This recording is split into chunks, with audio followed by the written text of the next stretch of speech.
This is E.Wilson, the Conversator from the JTC Exchange Radio Show, and we are coming to you live from Fort Worth right now, getting ready to kick off the Juneteenth Freedom Fest. It is going to be an incredible event. We know that there's Juneteenth going on all over the country, but I have yet to see one that's going to be anywhere from 8 to 9 days long. And I'm sitting here right now with the young lady who's been chairing this event for the last 39 years down here in Fort Worth, Miss Opal. So Miss Opal, again, it is an honor and a privilege to be with you. Let me ask you first, how are you doing today? I'm alive and kicking. I don't guarantee I'm kicking high, but I'm kicking. So if you don't kick high, you can kick low, but you can still kick? Yes. Well, let's talk. Again, it's an honor. Cynthia has told me about you. I've read up on you some. There's a lot of history there. So, it's not an overnight study packet there, but 30... Share it with me, you hear? Yeah. To read up on yourself, they learn more about you. See if that's me. I think it is. But let's say Juneteenth celebration. Let's start. 30. That was the thing that has stuck out to me. 39 years you have been chairing, leading the charge in this event. I've been associated with it. I haven't been chairing it all the time, but I have managed to be somewhere around. And when it was my time to chair, I've been chairing. Now, how long has that been? Can you remember now? Well, let's see. Let's talk about the Historical Society that was formed in '77. And I believe a year or so after that, the Historical Society took on Juneteenth. And with Jap Jones, who was the chair, I was helping him. And when Jap relinquished that job, then I've been working with him all the time. But I like to remember when people celebrated Juneteenth at Frederick Douglass Park, which was at the foot of the bridge behind the county courthouse going to the north side. In that day and time, people dressed to the nine. They put on their very best, and they took their picnic baskets and their children to Frederick Douglass Park. And that's when they had their Juneteenth celebration. You see, they never forgot that in Texas, we weren't aware that we were free for 2.5 years after everybody else knew it, after the Emancipation Proclamation was signed. There was a General Gordon Granger who came down to Texas, to Galveston, and you can even find a few people. I remember reading that he nailed that order number 3 on the door of Reedy Chapel AME Church, and that said that all slaves, anybody in bondage, was free. And when we learned about that, we got to celebrating, and we ain't stopped celebrating yet. Mind you, we did a lot of praying. We had been praying and praying and praying. I don't believe them Israelites could pray no harder than we did, What you say, Miss Opal, y'all was in the book, huh? Oh, but we were. Oh, man. And there's been some form of celebration, and it waned when people would just do the barbecue in the backyard and have some watermelon and this, that, and us.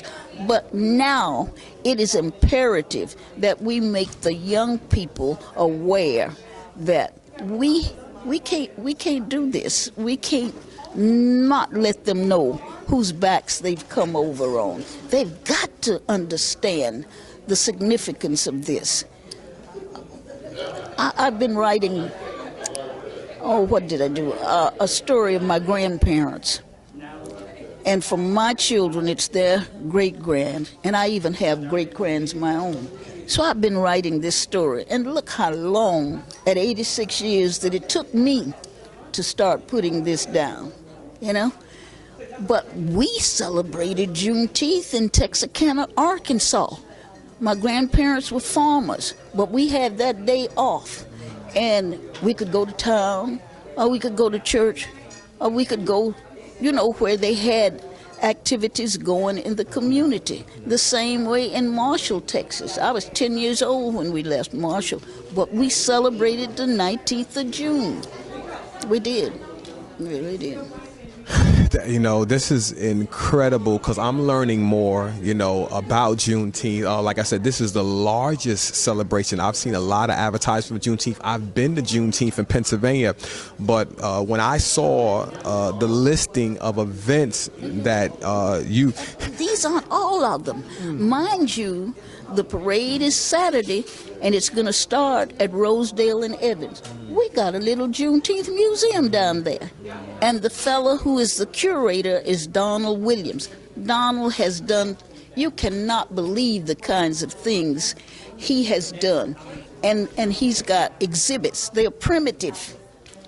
But it's something, we've got a saying that we've done so much with so little for so long that we think we can do anything with nothing at all. And when you see that exhibit, that's exactly what it's things that you wouldn't know you've got to go down there at Rosedale and Evans and see that. You hear? And that's one of the places where we, last year and several years, we've had it in that vicinity. We've had it downtown, Juneteenth downtown, in the convention center. You know, cool, and had the pageant in there, and the vendors, and had our banners up and down Main Street, you know. And our folks said, we want it back in the community. Okay? So we brought it back to the community. And really, the goal is to have an African American museum in Fort Worth, because we need one. Our little Juneteenth museum and the Historical Society that I started with, that's fine. But we need an African American museum. And my dream has been the old Gwen School at 35 and Rosedale. It's the Business Assistance Center and the Black Chamber of Commerce, and there are 3 buildings and one's not being used. I don't know for what reason. But at one time, my mentor, Lenora Rolla, had the keys to that school because the city was considering letting us have it for a black museum. The plans fell away somehow, but I still believe, might not be in my lifetime, but that's the place for a black museum. 3 buildings, maybe 2 acres of land, and 1 building that was torn down. It was the oldest building on that campus, and the only way it was torn down, the only reason it was torn down was to park the cars when they put 35 through there. Isn't that ridiculous? To park the instruments or the trucks or whatever. And we didn't even know it was happening in the community till we saw it. Nobody asked us. Nobody said there were other ways or other things. And so I contend that the cotton picking, what is it, TxDOT, what is it, transportation? I think they ought to put the cotton picking building back up. Put it back up. Yeah, they ought to. They ought to give us the money and put it back up. That was the first brick building for black children in, not Fort Worth, Tarrant County. Do you hear? It was named for James Gwynn, who was an educator. His parents had been educators. And I really believe it should be put back on that campus, and the whole campus made an African American museum. It would be fabulous. Now, Dallas has a museum, and it's out of sight. I call it a Taj Mahal. But I'm talking about a first-rate African-American museum. Not a whole lot of frills, but something people... And it would be a tourist attraction. And I keep saying to the city council and to anybody who will listen to me, this is what we need. And I hope somebody will take that up, because ain't no day promised to it. You know, at 86, this is my 87th year. Hey. Wow. And you're still kicking. Well, not high. But you're kicking. Let me ask you this, Ozo, because we're not going to hold you long. What gives you the drive. So many people start so many things. They kind of fall off along the way. Being involved just in this project, this is not like this is the only project you've ever done, but just being involved in this project, what gives you the motivation, as we're going to say, to keep kicking? I have children, grandchildren, great-grand, and great-grandchildren.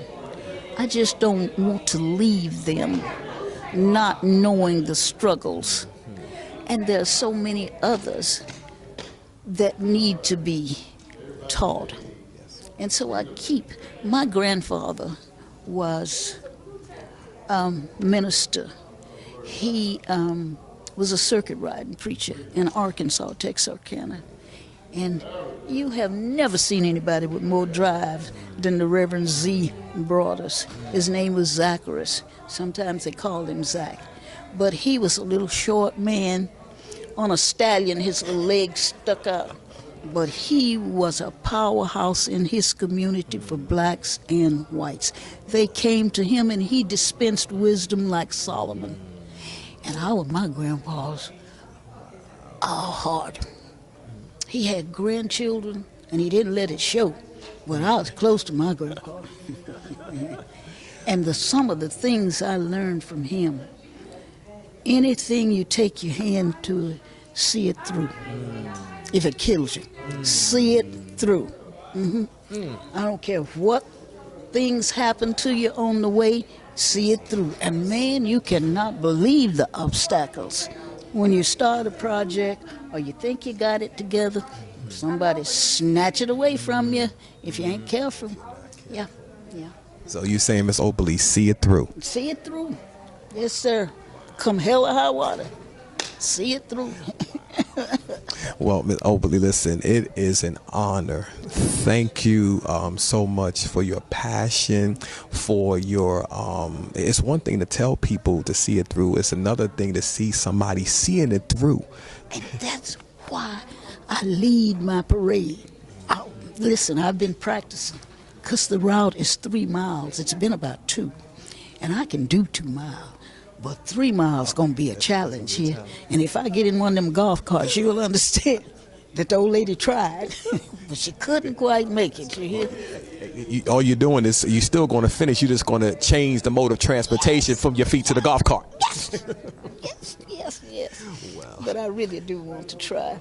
I want young people to know that it can be done. And that old people aren't to be pushed in a corner. That there's so much that we could pass on to them if they'll listen. Yes, ma'am. I'm willing. Yes, you are. And that's why we are here.